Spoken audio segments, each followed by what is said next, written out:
The big electoral bond showdown is escalating while Prime Minister Narendra Modi defended the government stand. Rahul Gandhi reiterated the extortion attack against the contentious bonds. Prime Minister Modi warns that black money will flow back in, saying bonds were made to fight the black money and that the decision to scrap them will be regretted as bonds allowed establishment of a money trail. Not just that, Prime Minister further stated that BJP received only 37% of bond donations.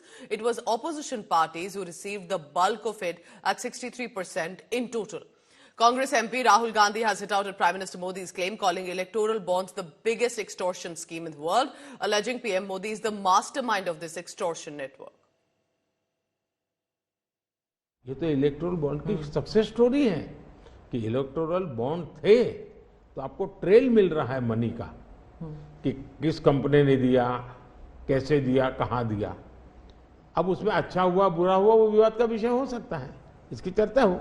मुझे जो चिंता है, आज हम पूरी तरह काले धन की तरफ देश को धकेल दिया है और इसलिए मैं कहता हूं सब लोग पछताएंगे। जब बाद में ईमानदारी से सोचेंगे सब लोग पछताएंगे। कुल देश में 3000 कंपनियों ने इलेक्टोरल बॉन्ड दिए हैं, उसमें 3000 में 26 कंपनियां ऐसी हैं जिन पर कार्रवाई हुई। ये जो 16 कंपनियों ने बॉन्ड खरीदा उसमें से 37 पैसा अमाउंट बीजेपी को डोनेशन में मिली। 63% बीजेपी के विरोधी पार्टियों को मिली। इलेक्टोरल बॉन्ड की बात पता क्या है, उसमें ना जरूरी बात है नाम और तारीखें, डेट्स। नाम और तारीख को देखोगे तो आपको पता लगेगा कि जब उन लोगों ने इलेक्टोरल बॉन्ड दिया है उसी के एकदम बाद उनको या तो कॉन्ट्रैक्ट मिला है या फिर जो सीबीआई का उन पर इंक्वायरी हो रही थी वो हटाई गई है। ये दुनिया का सबसे बड़ा एक्सटॉर्शन स्कीम है और इसके मास्टरमाइंड नरेंद्र मोदी जी हैं। 8 साल बाद काले धन की सूची निकल आई।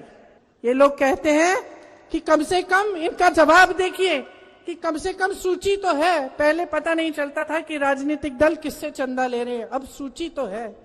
लेकिन सूची में देखिए, जरा पढ़ लीजिए, जागरूक बन जाइए, पढ़ लीजिए उस सूची को।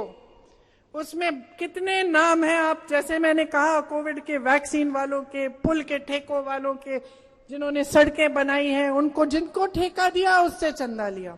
चंदा मामा दूर के, खूब खाए पूर के, खुद सोनी की थाली में खाए और जनता को टूटी हुई प्याली में खिलाया। आज का मोदी जी का इंटरव्यू एक स्ट्रेट फॉरवर्ड कन्फेशन है कि उन्होंने चुनाव लड़ने के लिए ब्लैक लिस्टेड कंपनी से, शराब कारोबारियों से, ED, CBI, income tax department rated कंपनियों से पैसा लिया है। और मुझे लगता है कि इस इंटरव्यू के ही आधार पर ईडी को प्रधानमंत्री नरेंद्र मोदी जी पर और उनकी पार्टी भारतीय जनता पार्टी पर केस करना चाहिए।